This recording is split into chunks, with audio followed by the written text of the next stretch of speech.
త్వరలో జరిగే assembly parliament ఎన్నికలపై జనసేన ఫోకస్ పెట్టింది. వరుస టూర్లకు ప్లాన్ చేసుకున్న సేనాని విశాఖలో 2 రోజుల పాటు మకాం వేశారు. పొత్తులు, సీట్ల సర్దుబాటుపై సీనియర్స్తో చర్చించారు. నియోజకవర్గాల వారీగా సమీక్షలు చేశారు. టికెట్ ఆశిస్తున్న ఆశావాహుల నుంచి అభిప్రాయాలు తీసుకున్నారు. అటు తర్వాత విశాఖ నుంచి రాజమండ్రికి చేరుకున్నారు.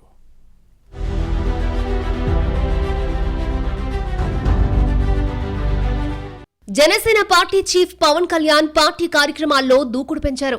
వరుస టూర్లకు ప్లాన్ చేసిన పవన్ విశాఖలో 2 రోజుల పాటు బిజీగా పర్యటించారు. ఆశావహులతో వరుస భేటీలు నిర్వహించారు. విశాఖ సిటీలోని నియోజకవర్గాలతో పాటు భీమిలి, యలమంచిలి, గాజువాక, చోడవరం నియోజకవర్గాలపై జనసేన దృష్టి పెట్టినట్లు తెలుస్తోంది. జనసేన అధ్యక్షుడు పవన్ కళ్యాణ్ ఆదివారం రాత్రి విశాఖకొచ్చారు. 2 రోజుల పాటు విశాఖ జిల్లాలోని అసెంబ్లీ స్థానాల్లో జనసేన తరపున పోటీకి ఆశావహులు ఎక్కడ ఎక్కువ మంది ఉన్నారో అంచనాకొచ్చేందుకు చర్చించారు.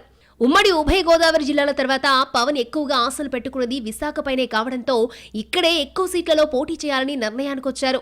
విశాఖలో ఎన్ని సీట్లు అడగాలి, వాటిలో నిలబడడానికి ఎంతమంది రెడీగా ఉన్నారు, లెక్కలన్నింటిపై సీనియర్స్తో చర్చించారు. నియోజకవర్గాల వారీగా నేతలతో సమీక్షలు కూడా చేశారు. రోజంతా ఏకధాటిగా నేతలతో చర్చించారు. ఇటీవలే జనసేనలో చేరిన మాజీ ఎంపీ, మాజీ మంత్రి కొణతాల రామకృష్ణ ఇంటికి వెళ్లిన పవన్ కళ్యాణ్ ఆయనతో ఏకాంతంగా చర్చించారు. ప్రధానంగా విశాఖ నగరం, చుట్టుపక్కల నియోజకవర్గాల్లో పార్టీకున్న అవకాశాలపై వారి మధ్య చర్చ జరిగిందని జనసేన వర్గాలు చెబుతున్నాయి. కొణతాలను కలిసిన తర్వాత నోవెటల్ హోటల్కు వచ్చిన పవన్ ఇవాళ నియోజకవర్గాల నేతలతో వరుస భేటీలయ్యారు. పొత్తులతో మనం టికెట్ తెచ్చుకోగలిగితే గెలవగలిగే నియోజకవర్గాలేంటి, వాటి బలబలాలు, టీడీపీ ఎంతవరకు కలిసొస్తుంది అన్న దానిపై చర్చించినట్లు ప్రచారం.